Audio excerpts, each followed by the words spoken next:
What's up, y'all? This is Brave, and I'm here to review a new show on my roster, and that is The Real Housewives of Beverly Hills. This is season 13, episode 1, and the episode is titled The Eagle Woman Has Landed. Let's get right into this review. First of all, they decided to give us too much preview for the season for me. We just now starting the show. So, of course, we have the drama of Mauricio and Kyle. Are they going to be together? Are they getting a divorce? We don't know. It's up in the air. Then, after that, we get like a 5-minute preview of everything to come this season. I'm just like, okay, enough of this. Let's get to the mess. That's what we are here for. Nonetheless, we actually start this episode off with Dorit. She's talking to PK, and this man, he is just stuffing his face with like 2 to 3 different bags of chips. I said, okay, sir, you were hungry. And Dorit, she has her spiritual healer come. And this woman's name is Eagle Woman. Oh, and she even has a sidekick by the name of Blue Raven. Yeah, real cute. So these ladies, they show up, and Dorit is basically explaining to them, like, hey, I have this friend group. We all need a lot of healing to happen, so this is why I want to bring you in. Now, Eagle Woman is all here for it, okay? PK, on the other hand, is giving a side eye because he's like, do you really think that these women are going to heal from anything? I'm on PK's side. If they are healing, it's all fake. And don't worry, my point was proven later, and I'm going to talk about it, okay?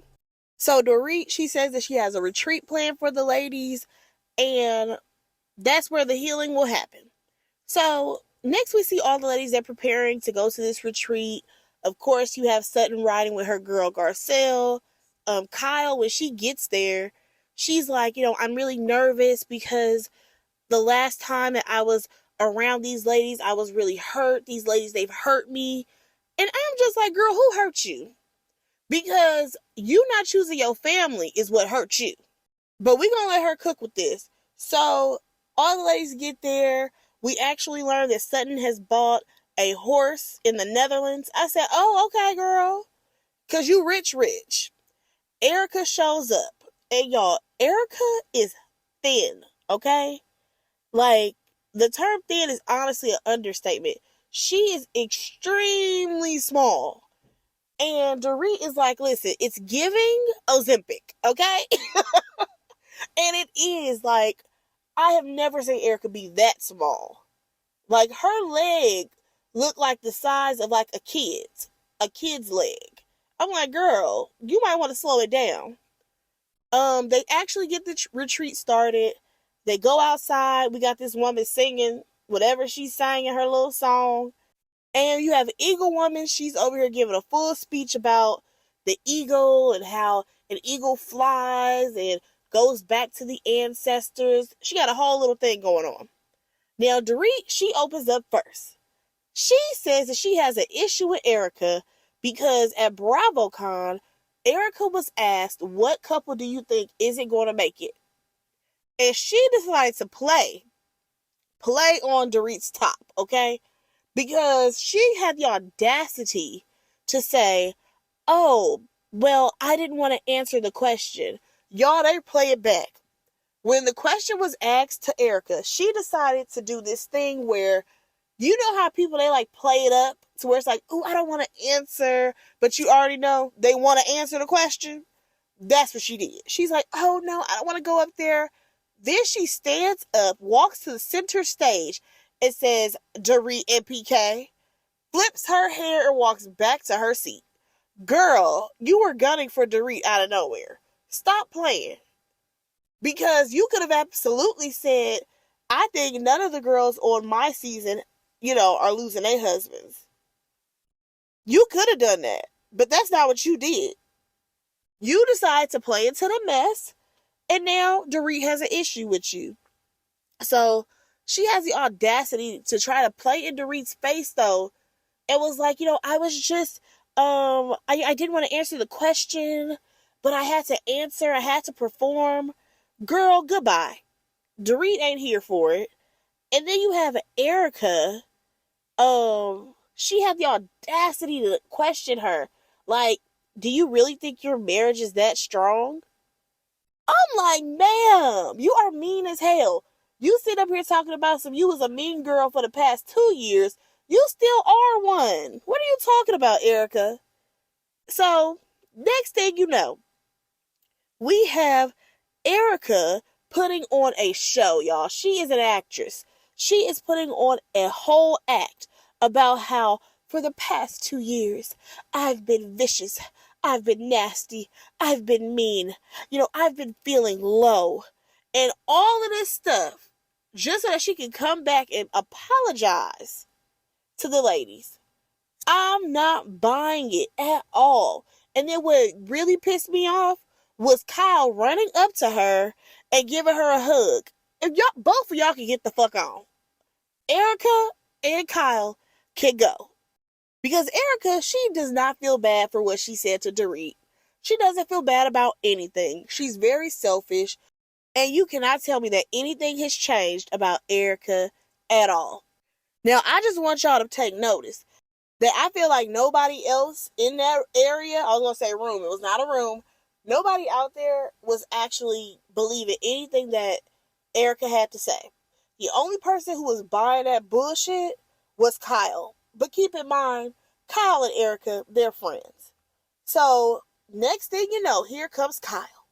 Now, her issue is the fact that things got so bad for her with her sister, and, once her sister started coming around last season, things just started to go south, and she has the audacity to be mad because I guess at the reunion, she felt like the girls weren't supporting her.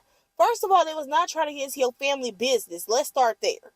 Secondly, you decided, and you're still deciding, to choose your friends over your sister. Girl, we do not feel bad for you. We do not. So, it was crazy to me that she had the audacity to be mad at Sutton and Dorit. Like, why didn't you come to my side when I was crying on stage? Girl, why would they? When at the end of the day, they probably didn't even like Rinna at the time. Okay, we already know Sutton and Rinna had drama. So why would they be supporting you? Rinna should be supporting you, considering she had so much stuff to say about your sister Kathy, and you decided to take Rinna's side. I'm sorry, but I'm not here for any of Kyle's tears. So Garcelle, she ends up chiming in, and she's like, girl, you confused me. Because you decided that you were not going to be blasting the people who were coming for your sister. You took their side. In any other reality show or in the real world, people usually take their family side, but not you, girl. And she's still whining and crying about how her sister has done her wrong. Her sister was trying to come after her. When? Where? Where's the proof? I'm not talking about that hearsay that Rinna created. I'm talking about where is your proof that your sister was coming after you? Yeah, you don't have it. Nonetheless, I just feel like it's crazy that she is choosing her friends, you know what I'm saying, over her sister. And we don't want to hear you complain about this no more. Because Kathy's not on the show anymore, so we don't want to hear about it. So, they all decided to do this big group hug, and I feel like nothing was accomplished. Dorit did not buy the apology that Erica gave, and I don't think nobody did, except for Kyle. And Kyle decided to cry because of what again? Yeah, ain't no healing happen. So, next thing you know, y'all, we move on to the next scene. We have Sutton. She's with her friend Jennifer Tilly. And they talk about how proud Sutton is of her own business because she's been in business for 4 years now. And as we all know, her husband, or should I say her ex-husband, he was the breadwinner. So she does give us a little backstory and lets us know that at one point, Sutton, she was working. You know what I'm saying? When her and her husband were together, when they first got together, I would say. She was working, he was working. But once she got pregnant, she actually became, a homemaker. She became a stay-at-home mom. So for her being out of work, for so long, I shouldn't say out of work. With her being a stay-at-home mom for so long, I should say, her getting back into the workforce and having her own company, like, that is a big deal. Like, that's a big accomplishment. And I'm not saying that just because it's Sutton. I think that's for any woman who has taken a step back from her career to raise her kids, and then for you to go back into the workforce after, like, years of being out of it.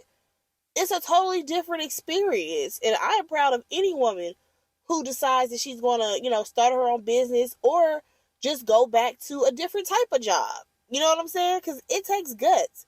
Because think about it. If you raise your kids until they're 18 years old, keep in mind, if you have multiple kids, you know what I'm saying? The time may be even longer than 18 years. That's a long time.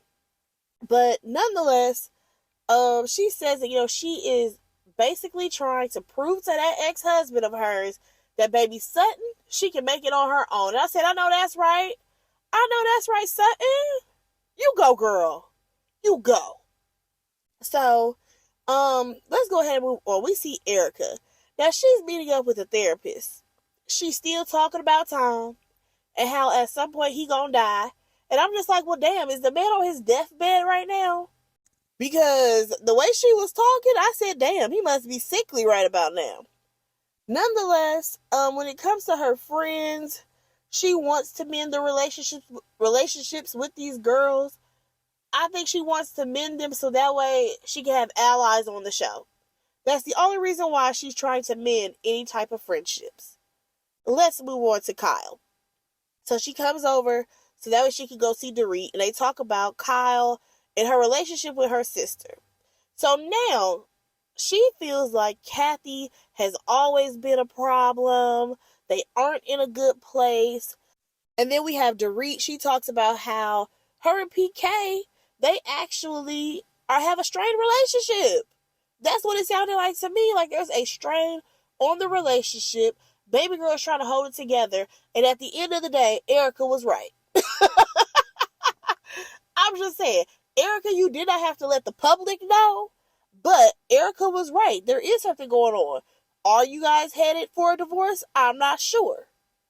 But nonetheless, that was that conversation. Let's actually get on to Garcelle, because this is something that was actually interesting to me. So Garcelle, she's spending time with her boys, and they are going to have a cute little beach picnic, right?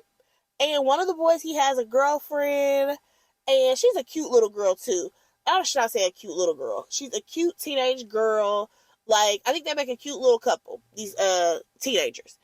And he is all about his girlfriend. That was his only worry of the whole time. Whole time they were filming, he'd think about his girlfriend. However, that brother of his had other plans.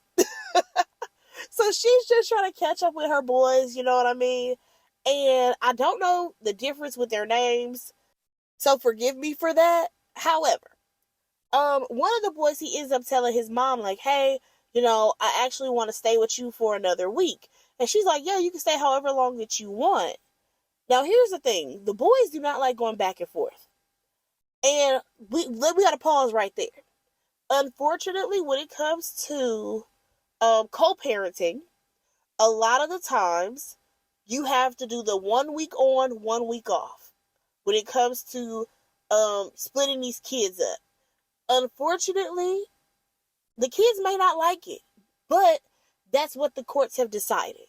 So I absolutely feel bad for the kids in those types of situations, because maybe, that week you do want to spend a little bit more time with your mom. Or maybe you want to spend more time with your dad. And you can't do that because there's a court order that one parent has to have the child during certain times. That's one thing. So let's go a little bit further. She says that she went to work for 3 weeks. 3 weeks, y'all. The boy said, no, that was more like a year. I said, okay, now. Y'all are really exaggerating, but it's clear y'all really didn't miss your mom. And I do feel like Garcelle, she is trying her best when it comes to raising these boys. You cannot tell me that she's not. However, one of her sons lets her know that he feels like he needs more freedom. Keep in mind, he is 15. He's 15 years old, and he says that he needs more freedom. Now, according to him, he needed her to be a parent 2 years ago, but he doesn't need that anymore. I have a problem with that.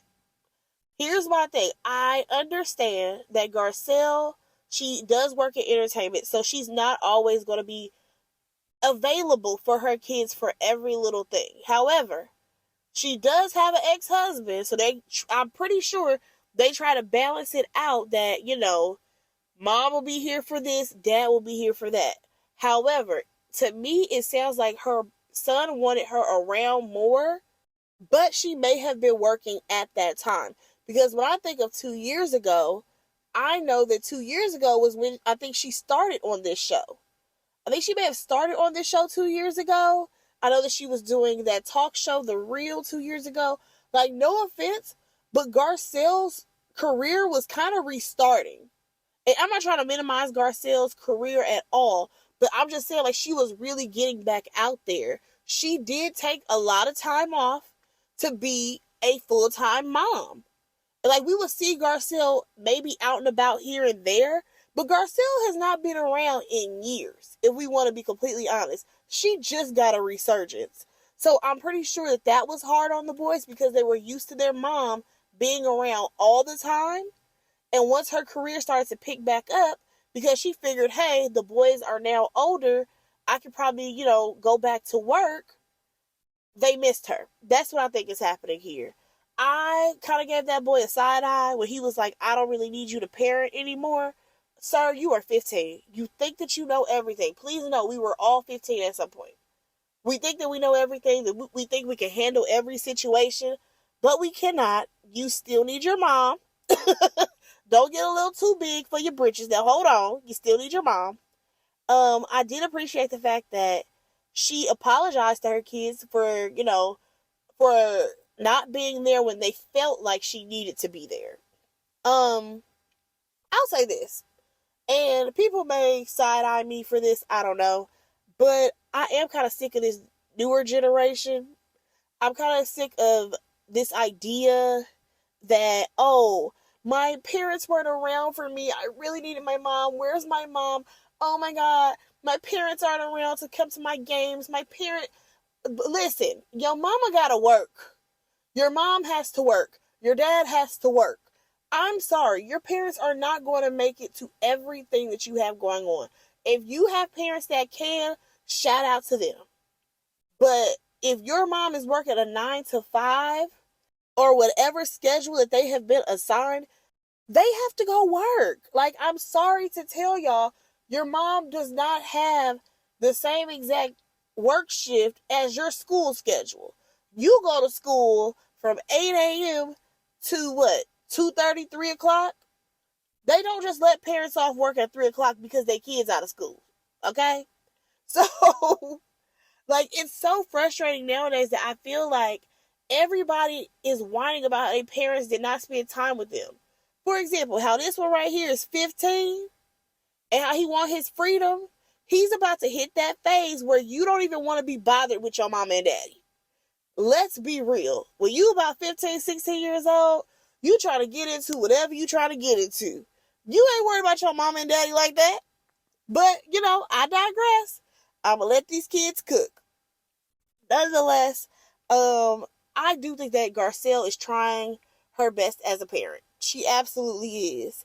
And we shall see how that relationship develops on the show.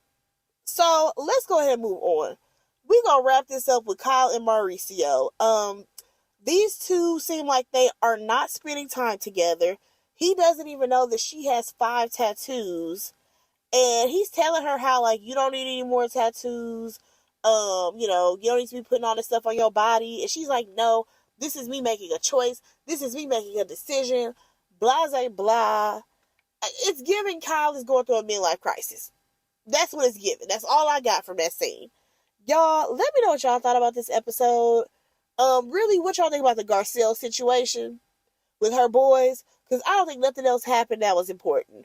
Let me know what y'all think this season is going to bring. Go ahead and like, comment, subscribe to my channel, and I will talk to y'all in my next review. Bye, guys.